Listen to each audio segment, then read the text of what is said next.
ماشاء اللہ لا حول ولا قوۃ الا باللہ العلی العظیم اعوذ باللہ من الشیطان الرجیم بسم اللہ الرحمن الرحیم۔ السلام علیکم ناظرین، آج جو وظیفہ میں بتانے جا رہا ہوں یہ وظیفہ 9 ربیع الاول کے دن کا وظیفہ ہے۔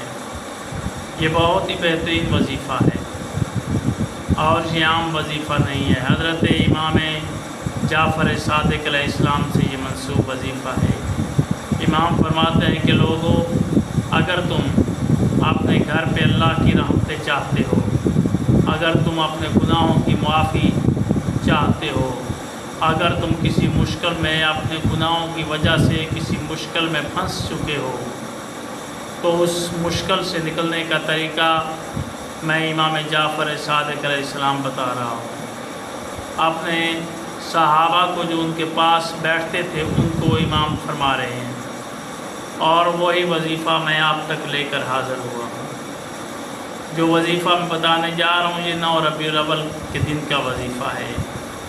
آپ نے کرنا کیا ہے کہ گھر میں کوئی میٹھی چیز پکا لینی ہے، کوئی میٹھی چیز ہو، اس کو پکا کر آپ نے اسے تقسیم کرنا ہے دعا پڑھ کر۔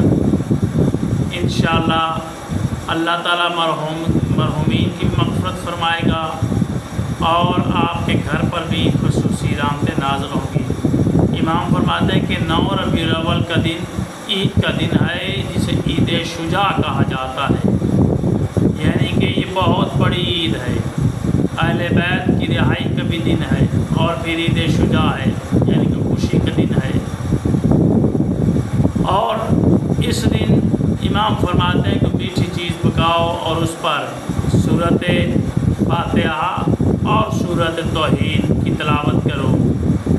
3 دفعہ سورۃ توحید پڑھو، 1 دفعہ سورۃ فاتحہ پڑھو، پڑھ کر پھر وہ میرے نام پر حاضری تقسیم کر دو، یا گھر میں جو چند لوائقین ہیں، جو آپ کے رشتہ دار موجود ہیں، بہن ہے، بھائی ہے، جو بھی رشتہ دار گھر میں ہیں، ماں ہے، باپ ہے، اس کو کھلاؤ، اور اپنے مرحومین کے لیے بھی دعا مانگو، اور اپنے گھر کے لیے بھی مانگو، اپنے رزق کے لیے بھی دعا مانگو۔ تو امام فرماتے ہیں کہ 9 ربیع الاول والے دن میں امام جعفر صادق اس کی دعاؤں کی قبولیت کروں گا، اور اس کی جو بھی پریشانی ہوگی وہ میں دور کروں گا۔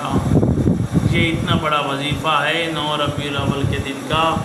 آپ اس وظیفے کو کریں، انشاءاللہ اللہ آپ کو کامیابی عطا فرمائے گا۔ اللہ آپ کا اور ہمارا